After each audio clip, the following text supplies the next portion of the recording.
Básicamente, pues, el Senado se abrogó el derecho de decidir qué tipo de medicina es la que no funciona y la que sí funciona, Sí. Lo cual me parece ilógico, ¿no? Eso yo creo que pertenece más a la ciencia médica. La ciencia médica no debe estar constreñida por este tipo de decisiones. Ni menos por los senadores, ¿eh? Así es, exactamente. Sí. En segundo lugar, no hay una previsión real, es decir, un reglamento real o las condiciones concretas sobre cómo esos medicamentos se podrían producir en México. La investigación, de hecho, estaba permitida. Lo que pasa es que los trámites son tan imposibles que nadie ha podido hacerlo. La UNAM misma lleva años estudiando cannabinoides, pero con cannabinoides sintéticos porque nunca han podido producirla. Entonces, dijeron que se va a permitir cuando ya estaba permitido, pero no dicen cuáles son las nuevas reglas todavía. Bueno. Pero entonces, ¿qué se ganó, Dios mío? Por otro lado, se dice que solamente la producción tendrá que estar de acuerdo a una estricta regulación sanitaria, que tampoco conocemos. A ver, pero producción ahí de... de marihuana para hacer medicina bajo los lineamientos que se establecieron. A ver, mientras tanto importamos, se permite la importación de ciertos medicamentos, nada más con el agente activo, digamos, el cannabinol, el otro no está permitido. Y la producción nacional está detenida, está suspendida, quedó en un limbo. Así es, entonces...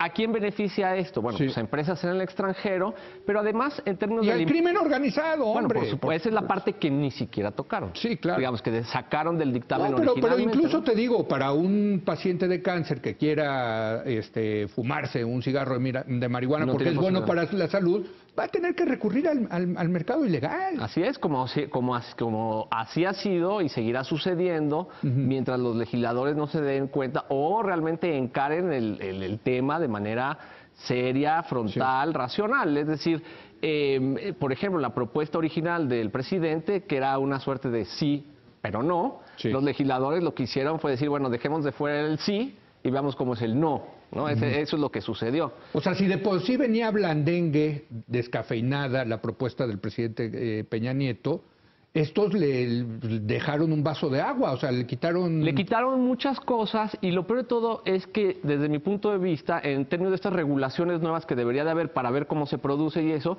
pues tienen la sartén por el mango para detenerlo todo el tiempo que quieran. Entonces, no hay reglas claras en ese sentido. De hecho, o sea, para muchísimos pacientes no están en posibilidades de pagar medicamentos importados que pueden costar $600, $700 al mes, y por lo tanto, digamos, se dejó de lado y el reclamo de muchas familias, pacientes era, permítanos cultivar, como la Suprema Corte ya estableció que es posible. Bueno, esa parte la ignoraron por completo la descriminalización de la posesión, con lo cual allá hay un problema social importante que venía en la propuesta. ¿No? ¿Tampoco va a haber la descriminalización? No. ¿Y entonces por qué el senador Gil lo anda presumiendo? No, el senador Gil, la verdad es que creo que lo que dijo es que, digamos, se había dado un primer paso hacia una regulación de marihuana y tal, pero la verdad es que es tan limitada que el impacto social positivo que tendría que tener esta regulación, pues yo dudo mucho que se vea ni en el corto ni en el medio plazo con una regulación como la que está ahora, ¿no?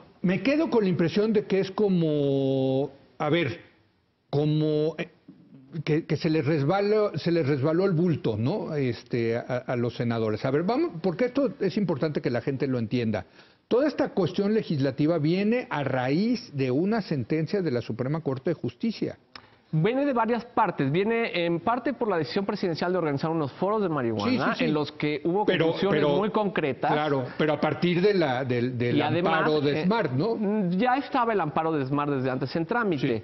El asunto es que esto lo aceleró, en efecto, y una de las fallas, o bueno, de las cosas que yo señalo como más negativas de todo este proceso, es que los legisladores abiertamente ignoraron el fallo de la Corte. Es decir, que es un fallo que tiene que ver con los derechos de las personas, que es un fallo de la Suprema Corte de Justicia de la Nación, y que debía haberse atendido para tener un problema social que es real, que es el que la política actual o la legislación confunde al usuario con el traficante, y en esa medida se ceba más en el usuario y deja ir a los peces gordos y se ceba en aquellos que realmente no son delincuentes. Curiosamente tenemos derecho a consumir marihuana porque pero no hay una vía legal para hacerlo. Para ejercer ese derecho uno tiene que cometer algún tipo de delito. Claro. Entonces, la ley lo que prefiere ver, o el ejercicio de la justicia, lo que prefiere ver es primero ese delito antes que el derecho. Y eso es lo que los legisladores debieron de haber, digamos, solucionado esa contradicción, ¿no? Y realmente fue indignante el hecho que dijeran, eso no lo vamos a discutir. Tengo la impresión, Jorge, que como que hubo una ola donde los que estamos a favor de la legalización y regulación de la cannabis, insisto, siempre lo diré, como una manera de combatir, como una política pública que quizás sea más eficaz para combatir el consumo y la adicción, a diferencia de la prohibición que ha demostrado que no funciona, ¿no? O sea, en eso estamos de acuerdo, ¿no? Todos los que pensamos así, hubo una ola favorable que acabó en este fallo de la Corte.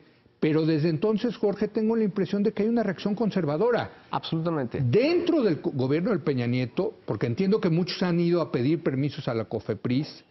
Tenemos más de 260 amparos interpuestos que están absolutamente detenidos. Exacto. La COFEPRIS siendo una institución del Ejecutivo, ¿eh? El único amparo que al parecer ha caminado un poco es uno que pide exactamente lo contrario, que es decir, que dice, no es un... Entonces hay evidente... A ese sí le dieron trámite. A ese sí le dieron trámite. Entonces yo creo que aquí en efecto hay poderes fácticos o hay poderes que están en contra de cierto tipo de decisiones y que han hecho todo lo posible por entorpecer una regulación que yo creo que se debería entender. Va a suceder con, sin y a pesar de nosotros. Claro. Es decir, bueno, eso ya no lo hemos tratado, claro. ¿no? Esto ya es parte de una tendencia. Entonces yo creo que si hay un error estratégico en términos de cómo se manejó el asunto legislativamente.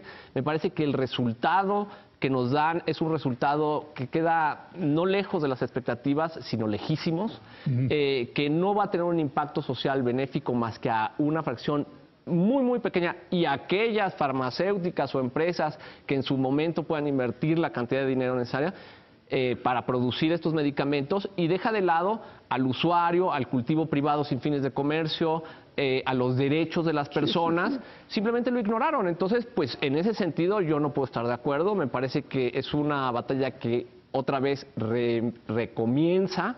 Y que esperemos que, bueno, no sé, en la Cámara de Diputados cuál sea lo que vaya a Ahora, ganar. dime una cosa, cuando dices hay grupos fácticos que están en contra de esto, el único que me queda claro que tendría un interés de que no pase esto, y es, vaya que es un grupo fáctico, es el crimen organizado. No solamente, yo creo que... Por eso, pero no creo que, bueno, no sé cuál sea la postura del crimen organizado, porque también podrían pensar, pues ahora vamos a ser legales y se acabó...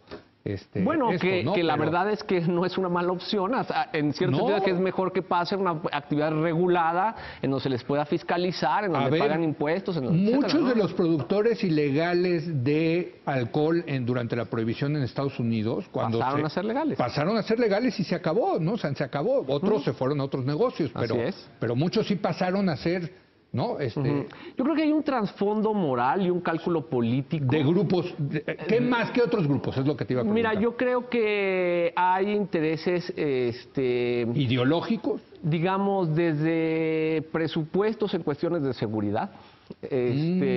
Muy bien. De miedo de ciertas empresas o industrias como la alcoholera, las que creen que les va a representar una competencia.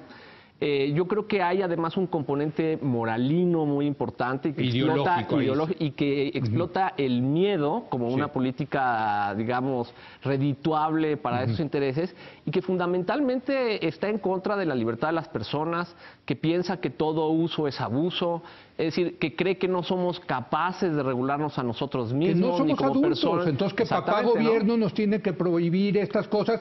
Ya parece que no los puede prohibir. Bueno, eso es lo que los gringos ya entendieron, ¿no? Y de hecho y por eso están legalizando, hombre. De hecho, el dictamen original se pasó del periodo extraordinario hacia este periodo cuando los legisladores se toparon con el reclamo concreto del movimiento que está detrás de la regulación de la cannabis, de que no podían dejar de fuera los derechos y a la Suprema Corte, ¿no? Entonces, cuando de plano no pudieron decir que no a eso, dijeron, entonces suspendemos esto, no lo vamos a hacer, ¿no? Entonces, yo creo que es una mala señal en ese sentido. Sí, pues sí.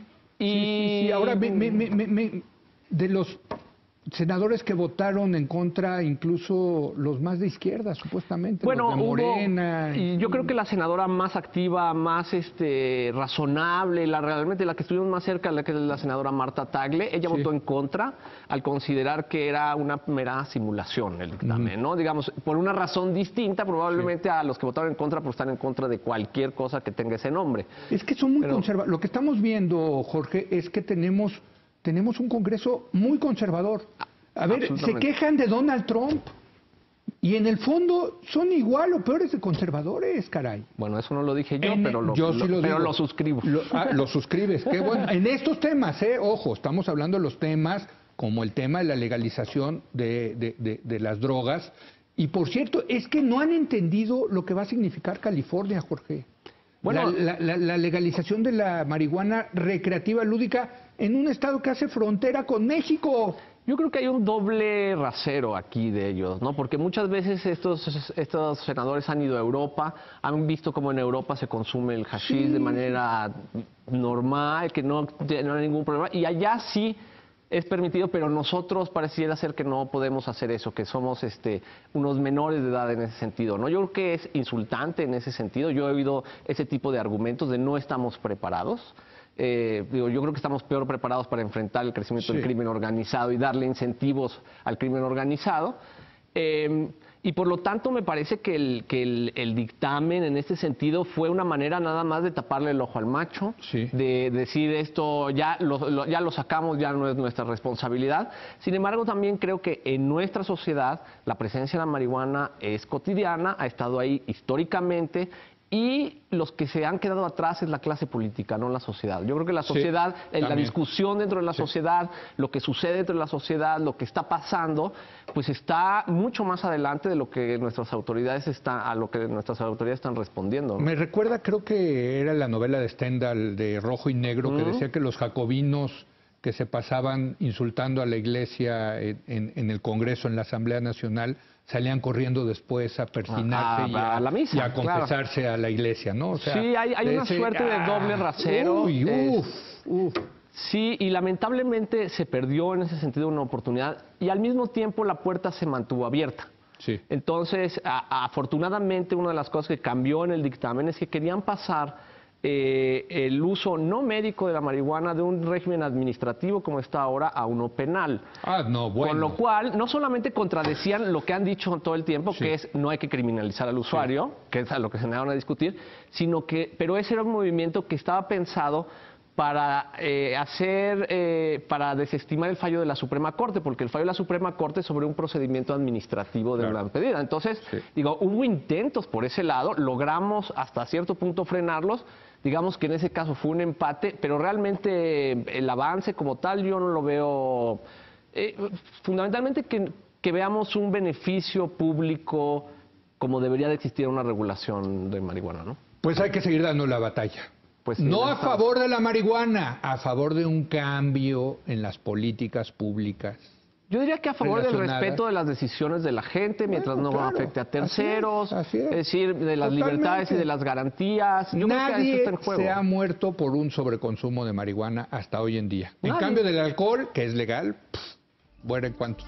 No, pues, es que cada sustancia es distinta, cada sistema regulatorio debería de ser distinto. Sí. Y lamentablemente lo que estamos haciendo es evadir esa responsabilidad del Estado de regular una sustancia que está entre nosotros.